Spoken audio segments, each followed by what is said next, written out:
Auspicious greeting. Welcome back to the core teaching class. Last class, we have talked about the life of the Buddha. Through learning about the Buddha's life, we get a glimpse of what Buddhism is about. Prince Siddhartha saw the suffering people had in their life. He saw inequalities, old age, sickness, and death. Thus, he decided to renounce and leave the palace to seek ways out of these sufferings. He sought different ways to find the answer to his problem. Ultimately, he meditated and contemplated upon causes and conditions of how sufferings arise and ultimately attain enlightenment. In short, Buddhism is about ending sufferings. This is why the Buddha said, "All I teach is sufferings and the end of sufferings." If we really think about it, all that we have done are attempts in ending any form of sufferings that we experience or enjoying happiness. The Buddha taught us that sufferings and happiness are not caused by an outside creator, but arise from our own actions. And in other words, we are the creator of our world. Whether we create a world full of pain and sufferings or a world filled with happiness, it all depends on our view and our actions. Therefore, ask yourself this: what kind of world do you want to live in? A lot of time we think that doing what we enjoyed or seeking sensual pleasures leads to happiness.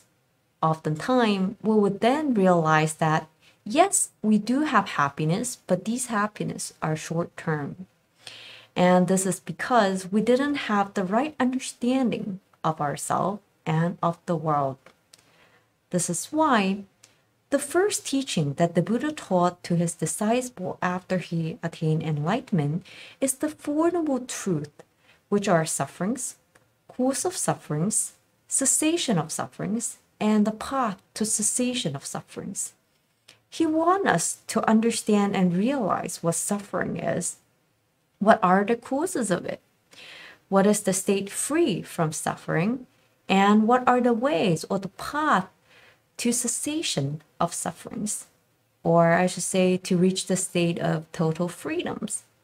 This is why we can also say that the Four Noble Truths is the heart of the Buddha's teachings. In one of the sutras, the Buddha said, "Just ask, Bhikkhu, if anyone should speak thus, without having built the lower story of a peaked house, I'll erect the upper story. This would be impossible.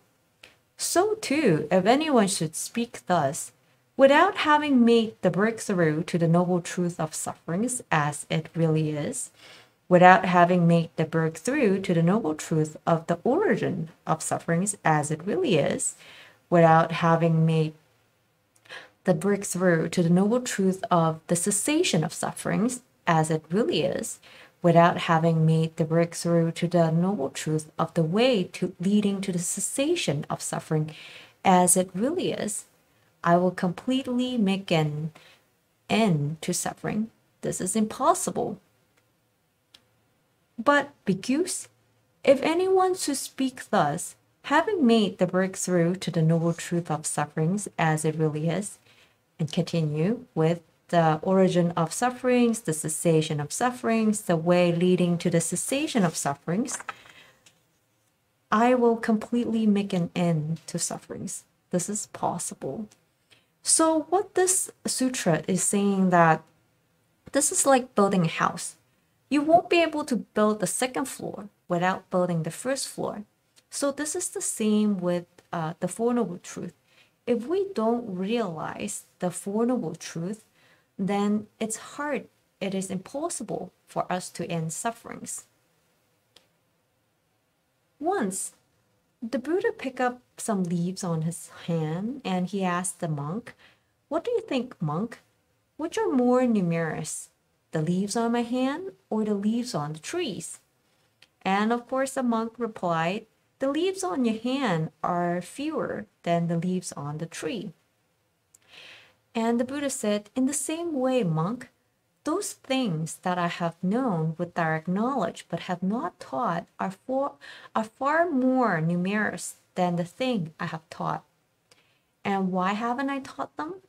Because they're not connected with the goal. And what have I taught? This is stress. The stress here refer to sufferings or dukkha. This is the origination of stress. This is the cessation of stress. This is the path of practice leading to the cessation of stress. This is what I have taught. And why I have taught these things?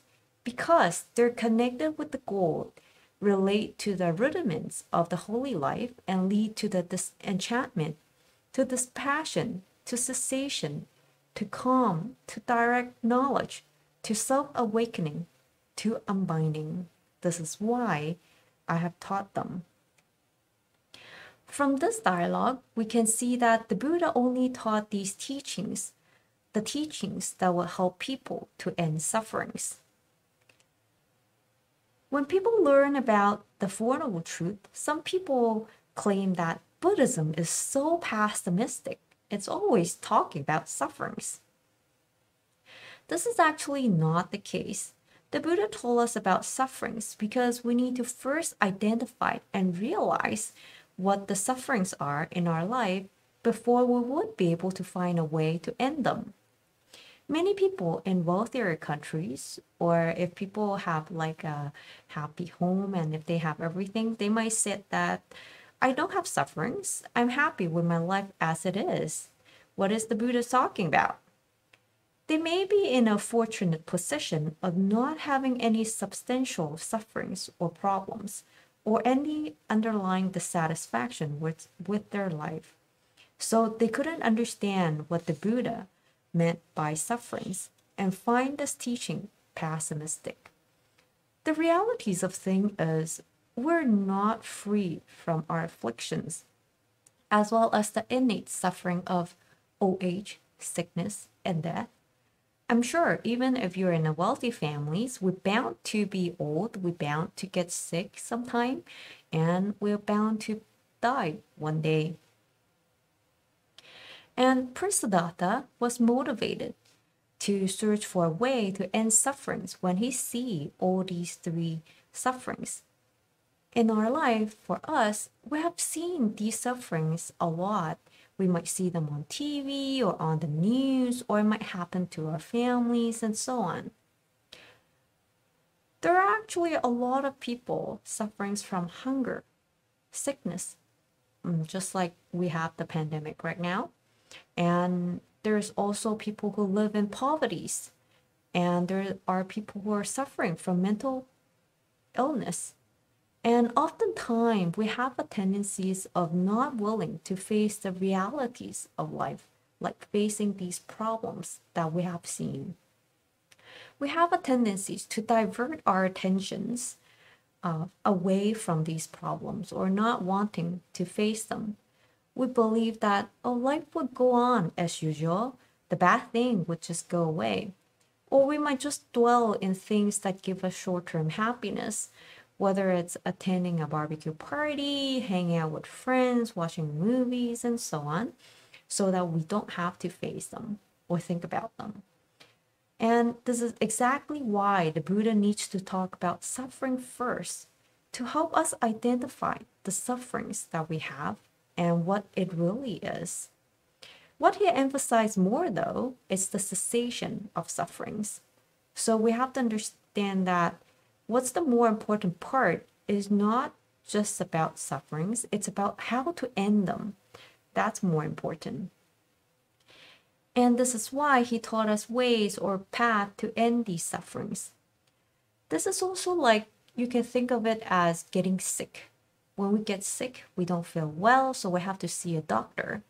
And the doctor would first diagnose what's wrong with us, and then he will tell us what caused it. And of course, afterward, he would then tell us, okay, what we can do to get rid of our sickness or to cure our sickness and recover from it. And of course, then we have to either take the medicine or do the surgeries or whatever the doctor tells us before we can get well again. And the Buddha is like this doctor. He tells us the problems we have in our life and how we can actually eliminate these causes so that we'll be free from the sickness we have. From this, we can see that the Four Noble Truths is not pessimistic at all. It is just about the realities of what we're facing and how we can be free from these sufferings. Now, let us look at the Four Noble Truths. If we look at the Four Noble Truths, we would see that there is a cause and effects relationship between sufferings and the cause of sufferings. And of course, there's also another pair of cause and effects relationship with cessation of sufferings and the path leading to the cessation of sufferings. If we look at the order of the Four Noble Truths, we would realize that the Buddha talked about the effects first before he talked about the cause in each pair. There's actually a reason why the Buddha taught the Four Noble Truths in such an order, so it's not just random order. There is a reason behind it. And this is mainly because the Buddha knows that people can relate to suffering more because we're experiencing it one way or another or right now. So when he talks about it, we can relate to it. And when we understand that, oh, we're having suffering, so we want to find out what's the cause of it. And so after understanding what are the cause of sufferings, then the Buddha told us about what it's like to be free from sufferings. And obviously all of us want to be free from sufferings. And then this would inspire us to learn more about what are the paths, what are the ways to actually end these sufferings. And so it would motivate us to practice. And this is why in the sutras, the Buddha said suffering is to be comprehended. And then, of course, understanding the sufferings, then we need to abandon the cause of sufferings. And after we abandon the cause of sufferings, and obviously we have to realize the cessation of sufferings. That's our goal, so we have to realize it. But how do we realize it? We have to develop or practice the path to the cessation of sufferings. Okay, now let me ask you this. Do you have sufferings in your life? By sufferings, obviously not just about pain or physical pain, but about our mental sufferings, like the afflictions that we have as well. And do you know that you have sufferings in your life? Or do you think, no, I don't have sufferings? Think about it again. Ponder upon it. It is very important for us to know the sufferings in our life, because knowing that, oh, we do have these afflictions, we do have the satisfaction in our life, it would motivate us to change. If we do not know that we have sufferings in our life, we will not even start to practice the Buddha's teachings. Venerable Master Xing Yin always told his disciples, us, that we need to know the afflictions or the sufferings we have in our mind. And so now, this is why I would like all of you to take some time to reflect upon, to think about what kind of problems or afflictions you have in your life. Before we begin though, it is important for us to learn a little bit about more what sufferings actually mean. Okay, so for the First Noble Truth, sufferings, it's actually a translation of the Pali's or Sanskrit word from dukkha, but dukkha has a wide range of translation. Sufferings is only one part of it. It also mean dukkha also mean pain, sorrow, misery, dissatisfactions, or unease. So sufferings is only one part of it. Even little things like dissatisfactions also refer to dukkha. And I'm sure all of us have some dissatisfactions here and there. Okay. And for dukkha, we can analyze it in these three aspects. Dukkha as ordinary, like as an ordinary dukkha, dukkha as produced it by changes, and dukkha as conditioned states. And now let us look at each of them. In one of the sutras, the Buddha talked about what are the dukkhas in our daily life, and he said, birth is dukkha, aging is dukkha, death is dukkha, sorrow, lamentation, pain, distress, and despair are dukkha, association with what is not loved is dukkha, separation from what is loved is dukkha, not getting what is wanted is dukkha, and in short, the five aggregate subject to clinging are dukkha. We will talk about the five aggregate more, or you might heard of the term the five skandhas more in later class. So now let us look at each of them.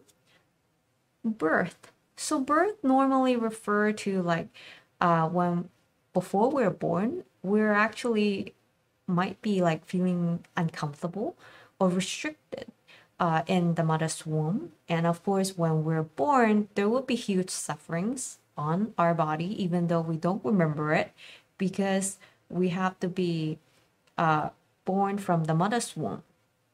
And of course, at the time, our skin is actually very sensitive and vulnerable. So it would hurt even when the wind blown on it. You can think about this. You know how sometimes we accidentally peel our skin, so our skin is very raw and new, and so even like the slight touch on it, you might feel the pain. And OH. For OH, growing old, there's a lot of health issues, or there might be time when we want to do something, but our energy fail us, and our sense organ fail us. And some people might slowly lose their memories. And of course, there's a lot of wrinkles and everything. And so as we're getting old, we're having a lot more physical sufferings as well as mental sufferings. Because think about, there are some old people, especially in the senior home, when their children or grandchildren, they're at work and very busy with their life, but now they're all alone. And they might be facing the death of their friends who are passing one by one. And so it's a very lonely life. And of course, aside from that, we might also have the fear of our own death, thinking about, okay, when would be my turn? So there's a lot of sufferings with OH. And sickness, I'm sure all of us can identify, because one time or another, we would get sick here and there throughout a year. So from when we're born till now, we have been sick a lot of time. And of course, as we get sick, it's very uncomfortable. Sometimes it can be very painful, and we might become like very chilly, or we might become very hot, and so on. And of course, as our body feel unwell, it would affect our emotion as well. And of course, aside from physical illness, there's also the mental illness, where there are people who have anxieties, fear, depressions, and so on. And all these can bother us a lot, and they can be a long-term effects as well. Just like people who have depression, they might feel like they don't know what's the meaning of life. They don't want to do anything. They just want to isolate themselves. They lack of motivation in doing anything at all. And so for them, slowly, as it become more serious, they might even think of harming themselves or committing suicide. So all these create a lot of sufferings for the person, and we have no control of it. Sometimes that person know that, oh, it's not good to think about all these negative things, but he or she just couldn't control him or herself. And so all these really have a huge toll on ourselves. And death is definitely give us a lot of suffering as well, mainly because of the fear of not knowing where we'd go after death. So what's after death? We don't know. Because of not knowing, there's always fear. But aside from that, it's also because we don't want to lose the possession that we have. We don't want to lose our family, be parted from them. We don't want to lose the wealth that we have accumulated or the power that we have. So all these would also give us a lot of stress and dissatisfactions and sufferings. But one thing that we need to know though is that we can bring nothing with us except for our karma. So we come to the world with empty hands, we also leave with empty hands. So what are we clinging to? Okay. Sufferings that arise from separation of a loved one. This, in a way, can also tie to the suffering of death because sometimes, aside from our own death, like having feared of it, we will also face the death of a loved one or a dear family member. Because of our attachment to the person, it can be a very painful experience because one day they're still talking to you, laughing with you, but suddenly, a few hours later, they're gone. And thinking about all these memory would hurt us a lot, give us a lot of pain. And of course, every time we would play these memory, like going back to the house and seeing all these things, but it also bring memories back to us. Thinking about all these memories is just like putting salt on our wound or adding fuel to the fire, and it will just increase our pain. Or sometimes it might be regrets that's eating at us.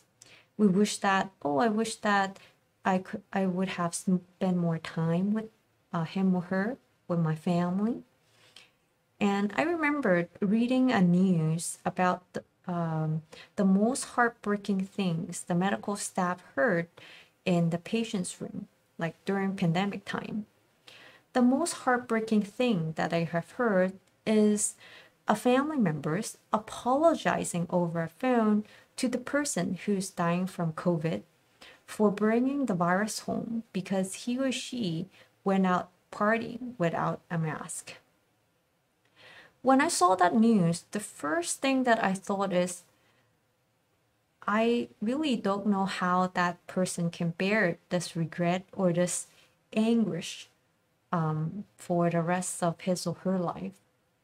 If you think about it, it's really like a lot of sufferings for that person because he will always have this burden with him or her thinking that he or she is the cause of the death of a family member.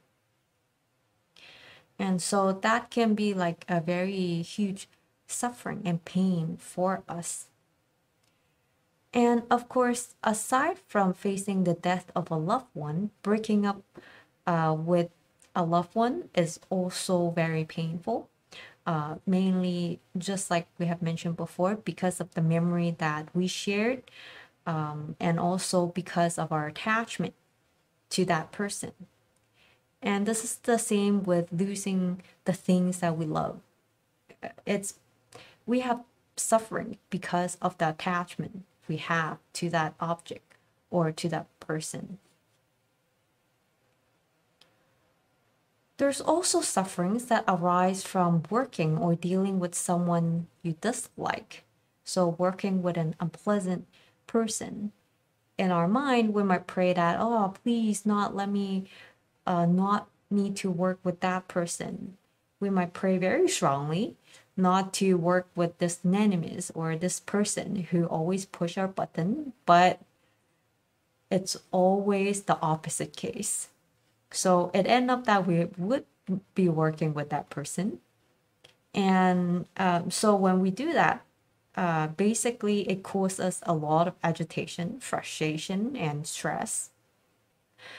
So mainly this is because obviously we might have bad affinities with the person, or we might have bad experiences with the person. So when we see that person, past memories from these experience and past feelings, unpleasant feelings or negative feelings arise.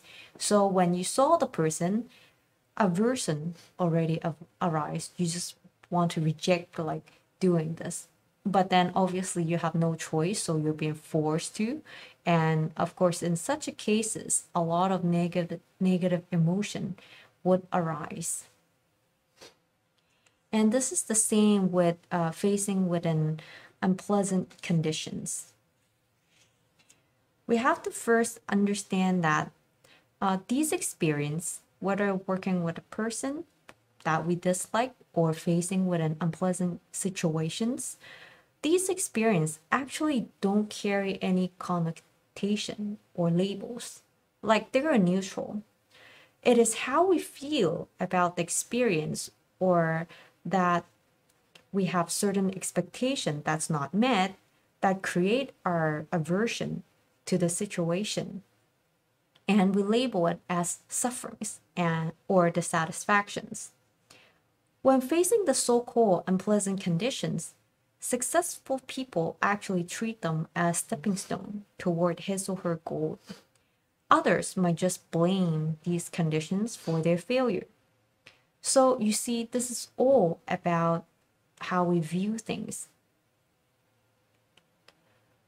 Once our head abbot of Wangsan, Most Venerable Simbal, asks us, "Do you want wisdom?" And the obvious answer, of course, is yes, we want wisdom. And this is when Most Venerable Simbal said that if you want wisdom, then you must dive into this ocean of sufferings. Wisdom arises from sufferings. This is just like a lotus. A lotus cannot grow to such a beautiful flowers without the mud. So you cannot just have the flowers without the mud. And this is just cause and effects. Therefore, the next time when you encounter a hardship or an obstacle, you should think, yes, my chance to wisdom is here. If we're actually able to face our problem with such a positive attitude, then we would be able to tackle the problem easily, as compared to if we think, oh man, why do I have to face such a problem again? If you look at these two attitudes, like being positive, you would actually be more motivated and enthusiastic in resolving your problem. But being negative, you would be tired and exhausted from it. And obviously in the process, you will have a lot of sufferings because you already reject what's happening. And so with different attitude, the result would be different as well. And so we should always try to tackle our problem or face every situation in our life with positivities. Always think positive. Always remember, you can't have the lotus without the mud. Okay.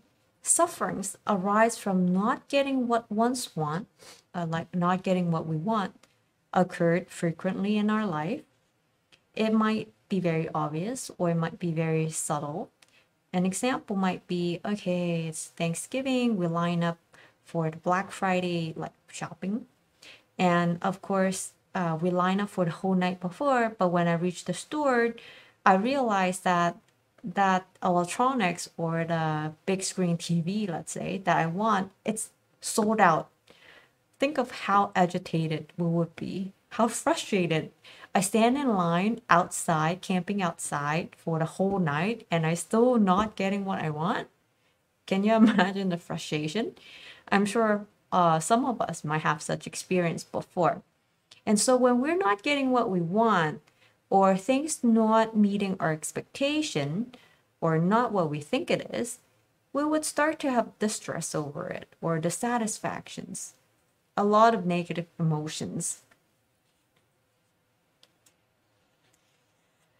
And is there's also a phrase that I want to talk about. Like, I'm sure all of you might think, oh, I thought you know me.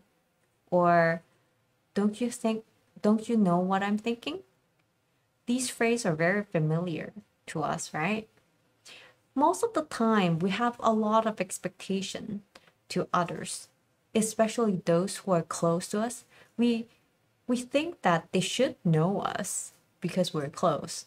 They should know what we think. And however, the realities of things is they don't really know what we think. Only us ourselves know what we think. But because we think that they would know what we think, a lot of conflict and misunderstanding also arise. I remember reading a true story about a parent, a pair of parents and their daughters.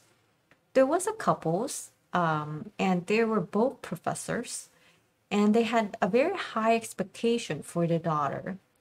They hoped that she would get a good job and then be able to live happily in the future.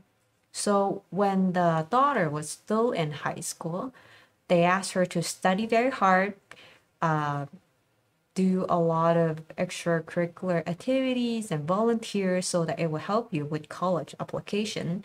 And the daughter followed the parent instructions, like study hard and do a lot of volunteers work, and of course doing a lot of extracurricular activities. So she got into a good college, and then this is when the parent told her, "Oh, we think that you should study law. Being a lawyer is a very good profession. It would be good for you. So you can easily get a good job afterward." And the daughter, being very obedient, followed the parents' instructions and studied law, although she's not very happy with it, but she did study law and graduated with a law degree. And this is when the parents said, "Oh, we think that you should go into this firm. It's a very big firm with a lot of big potential." And so the daughter tried very hard and get into that law firm. However, the parent didn't realize that their daughter was never happy. And until one day, this daughter commits suicide. This is when the parent heard about this news, they were devastated. They were filled with regret, but they didn't, all that they have been thinking of was for the best for their daughter. They hope that the daughter would be happy. So that's why they think that, oh, if she go to a good college and then find a good profession and be a lawyer, and she will live happily because she would then have everything. But they never realized that their daughter were never happy. And so the daughter become very negative by each day and probably become confused and lost about the meaning of life. And as a result, it led to the sufferings for both of the parent and the daughter. And so a lot of time, many of us might think that we have the best interest of others in our mind.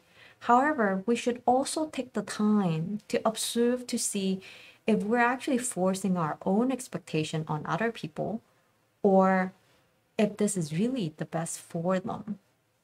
So take some time to contemplate about this as well.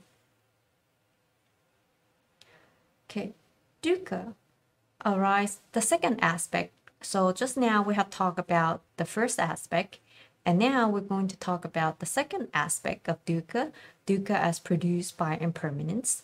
So what impermanence mean? It means that like all phenomena are changing all the time.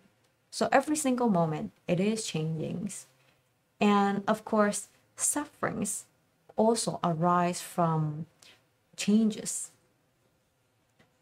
So one moment we might be enjoying something, but then suddenly things change. For example, oh, you're enjoying sunbathing on a beach, and then suddenly there is a huge wave like the tsunami come.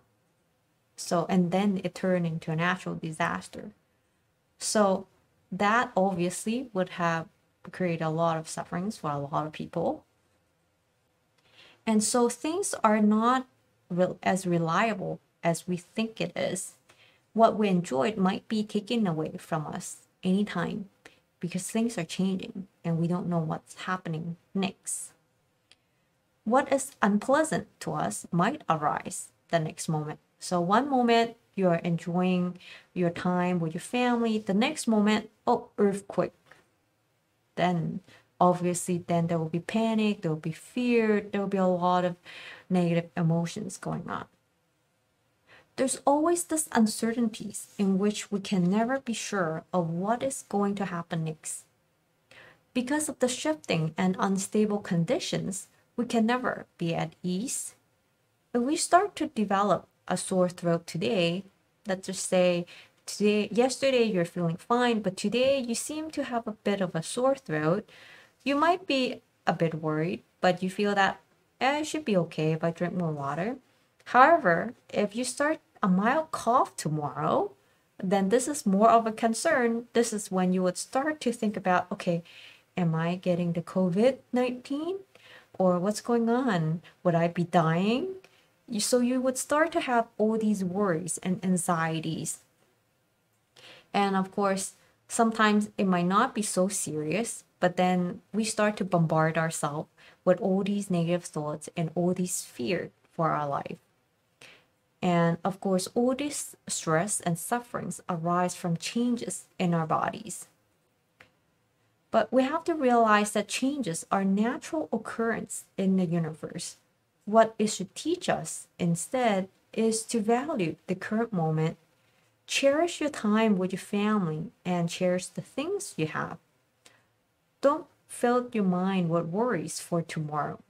Just enjoy the food when you're eating. Enjoy your time with your family when you're with them. Enjoy this beautiful scenery as you're taking a walk. Just enjoy the moment. If we can do that, we would be able to find that our mind will become more peaceful and at ease. And the third aspect of sufferings is the dukkha as conditioned state. This type of suffering is very difficult for ordinary people to experience, as we may not feel it, or we may not even realize that is there. It's the fundamental fear of losing something very dear to our heart, as well as the fear of gaining something extremely unwanted or painful to our heart. In another word, it's the fear of never knowing what will happen to us in the next moment. Every living experience in conditioned existence is pervaded by this kind of sufferings. It is also a basic fear of being helplessly subject to whatever unpleasant experience and things may come up next in our life, or of losing whatever pleasant experience and things we may have at present. This is the dukkha from conditioned state.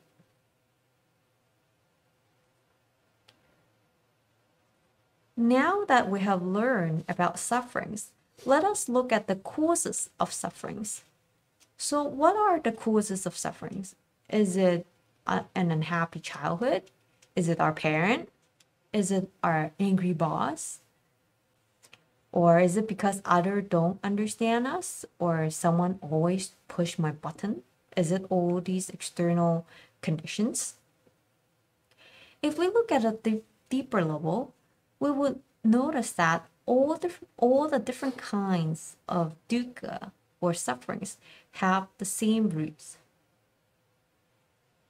The roots of sufferings is not because of a superior being or some sort of superior God who bring us all these sufferings. It's not because of all these external conditions. The Buddha told us that the roots of sufferings lies in our craving, or sometimes it would be translated as thirst, and it's not just normal thirst; it's unquenchable thirst. And we can also call it our craving for object of sense desires, the thirst for existence and for non-existence. In another word, the strong desires or craving in our mind is the principal conditions for sufferings. And we call it the unquenchable thirst because these desires can never be satisfied. It's just like if we think about, so when we're in high school, we want to go to a good college. So once we go to a good college, we want to find a good job. When we have a good job, then we want to buy a car. And when we got a car, we want to buy a house. And when we got a house, we start to think about traveling and getting all these other material possessions. So our desires, it never end. And of course, we're always busy chasing after one desires and another desires. And craving also come in different form. There are craving for sensual objects, and these sensual objects might be any sight, sound, fragrance, like things that you smell, taste, touch, and think about it. These sensual objects that we like, they're also very unstable in nature, meaning they're changing all the time. In such a case, how can we ever satisfy these desires? Just like someone who loves to keep up with the latest fashion, if there's always a new set of design clothing for each season, how do we ever satisfy our desires? Because you will need to get a new set of clothing every single season, and there will always be something new. And of course, we might wonder, how does this craving lead to sufferings? Think about this. Okay, we have decided to go on a diet. Therefore, we can't eat, of course, not dessert, not a lot. But someone got you a plate of chocolate cake and put it on your table. So when you saw it, a thought arose that said, oh, it's chocolate cake. However, then you remind yourself, no, I'm going on a diet. So you hold off. But then you look at the chocolate cake again. And then you thought, this chocolate cake looks so good. And of course, then you tell yourself, no, I'm on a diet. I shouldn't be eating it. And then you look at the cake again and thought, but it seemed like a waste if I don't eat it. And the chocolate looks so delicious. We shouldn't be wasting it. So this craving for the cake finally motivate us into actions. So it basically go from I want, I need, I must have. We started with simply wanting, a desires to convincing ourselves or needing it, and ultimately to I must have it. So then we get this chocolate cake and start to eat it. We're happy when we're eating it. However, afterward, we might start to dwell in regret, thinking that, oh, I broke my diet. Or we might become very angry at ourselves for such a weak result. And agitation and dissatisfactions might follow. And so basically, this is how we go from craving to sufferings. And of course, it all depends on our actions.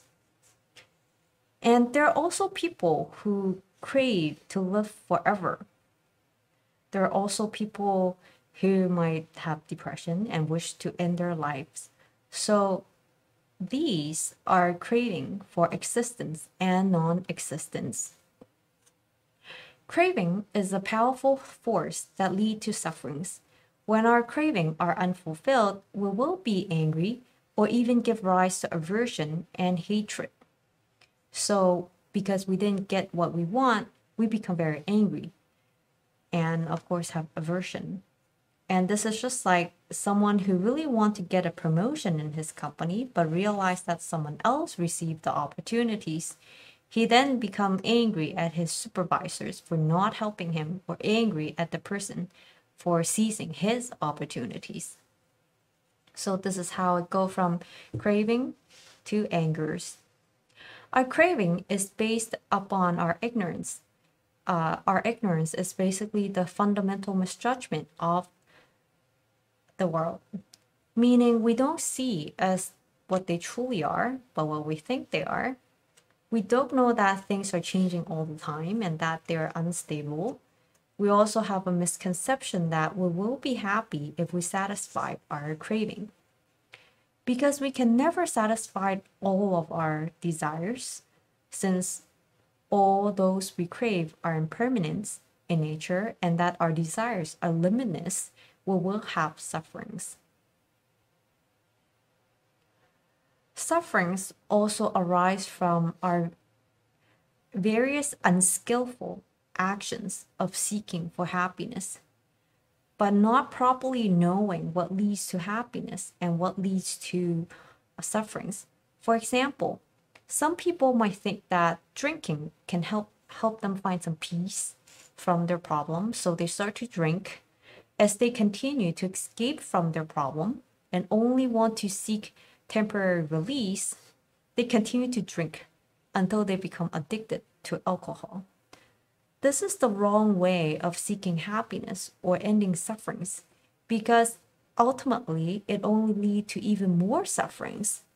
Because think about when a person become alcoholic, obviously there will be a lot of conflicts within the families, so the family might become broken up, and these people might then lose their job, and ultimately they might become homeless.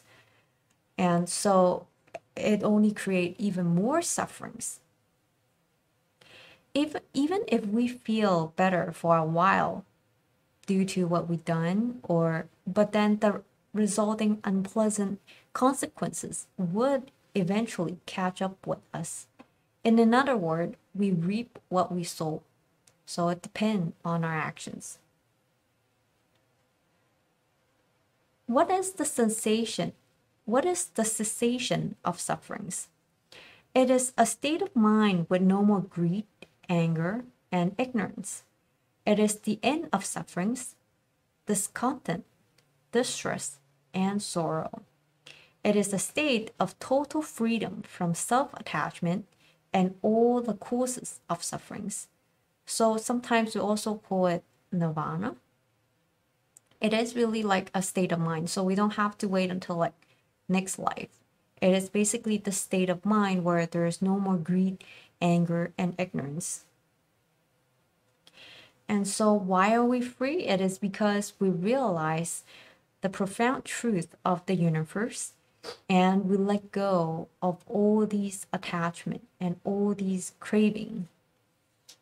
And we're able to see the world and all conditions as they truly are. Because of understanding and realizing the true realities, we're not attached to them. The Buddha described about the unbinding and the cessation of sufferings in one of the discourse with his disciple. And this is what he said. One who is dependent has wavering. One who is independent has no wavering. There being no wavering, there is calm. There being calm, there is no yearning. There being no yearning, there is no coming or going. There being no coming or going, there is no passing away or arising. There being no passing away or arising, there is neither a here nor there, nor a between the two. This justice is the end of stress or sufferings. So basically, this is how the Buddha described about the cessation of sufferings. I haven't been there, so I don't know yet, but we would have this description in our mind. I think that although it's a very long-term goal and it might take a long time before we actually attain such a state. However, in our life, we can have a taste of a peace in mind here and there. Let's say, imagine this. Now you can close your eyes and imagine this. It's a cool and breezy sunny day and you're sitting under a tree with a glass of lemonade. You're just simply enjoying the beauty around and enjoying the moment. You're free of worries and your work, your stress, or your problems. You're just simply enjoying now, the current moment. Of course, this is nothing compared to the ultimate cessation of sufferings or nirvana. But then at that moment, you have this peace of mind. This peace of mind will motivate us to want to cultivate our mind.